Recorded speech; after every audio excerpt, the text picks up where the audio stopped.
পাহাড়ি নদীর স্বচ্ছ জল, দিগন্ত বিস্তৃত বাঁধ, গভীর জঙ্গলে ঘুরে বেড়ানো, শীতের মিষ্টি রোদে নৌকা বিহার, আর উপরি পাওনা হিসেবে অনেকটা জুড়ে চা বাগান। এই সব কিছুই দেখব আজকের হাফ বেলার একটি ট্যুরে।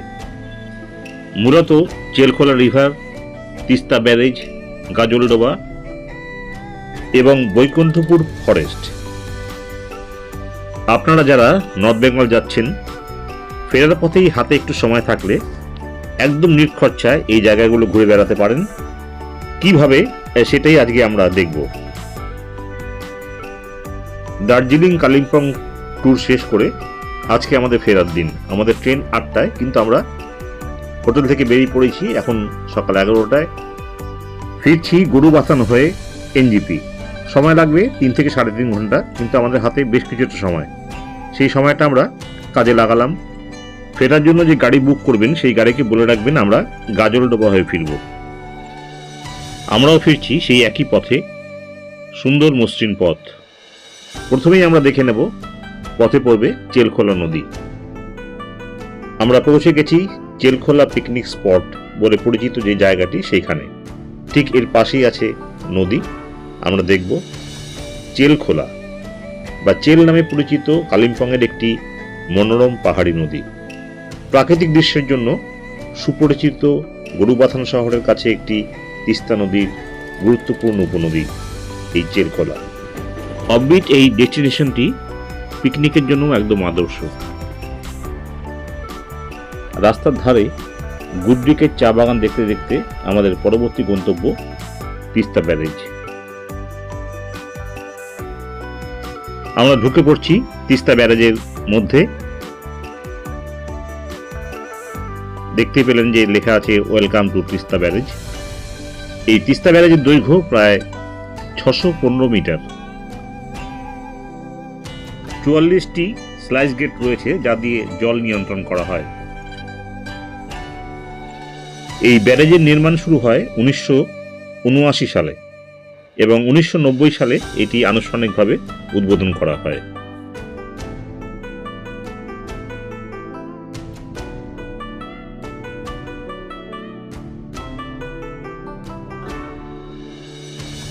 এই তিস্তা ব্যারেজ মূলত গাজলডোবার কাছেই, আর এখান থেকে এনজিপির দূরত্ব মাত্র 25 কিলোমিটার।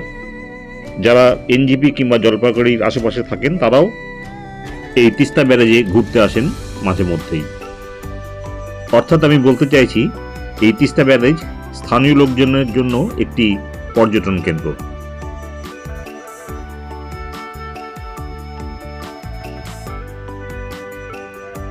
এই ব্যারেজের লাগোয়াই আছে মহানন্দা ক্যানেল, যেই ক্যানেলটি তিস্তা ব্যারেজের সঙ্গে কানেক্ট হয়েছে।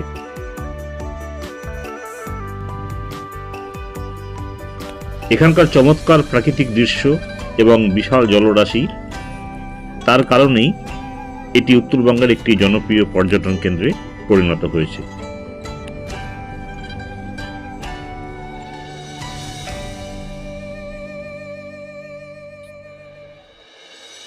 আর ঠিক এর পাশেই গাজলডোবার বিশাল জলাশয়, প্রচুর রং বেরঙের নৌকো।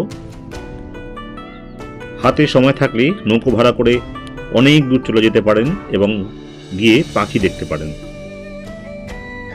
এই জলাশয়ে শীতকালে অর্থাৎ নভেম্বর মাস থেকে ফেব্রুয়ারি মাস পর্যন্ত এখানে যদি আসেন তাহলে পেয়ে যাবেন পরিযায়ী পাখির দেখা। আর আমার ক্যামেরায় খুব একটা ভালো আসছে না, যতটা পারলাম দেখাবার চেষ্টা করলাম। আর ঠিক এর কাছাকাছি আছে পশ্চিমবঙ্গ সরকারের পর্যটন দপ্তরের ভোরের আলো নামের যে সেই ট্যুরিজম কমপ্লেক্স।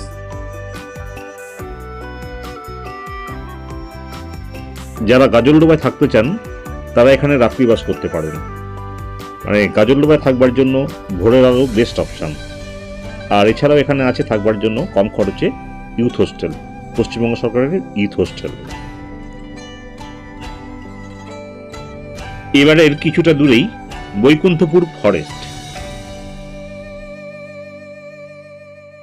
এই ফরেস্টটি জলপাইগুড়ি এবং দার্জিলিং জেলার অংশ। এর পশ্চিমে মহানন্দা নদী ও পূর্বে তিস্তা নদী। আমরা এখন তিস্তা নদীর দিকেই আছি।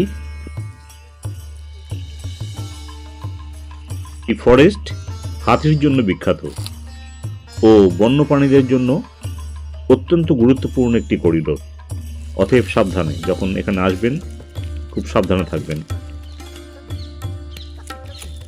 আসলে জঙ্গল নিয়ে কথা বলার কোনো মানেই হয় না, কারণ জঙ্গল অনুভব করার বিষয়। তাই কথা এখানে বন্ধ রাখছি।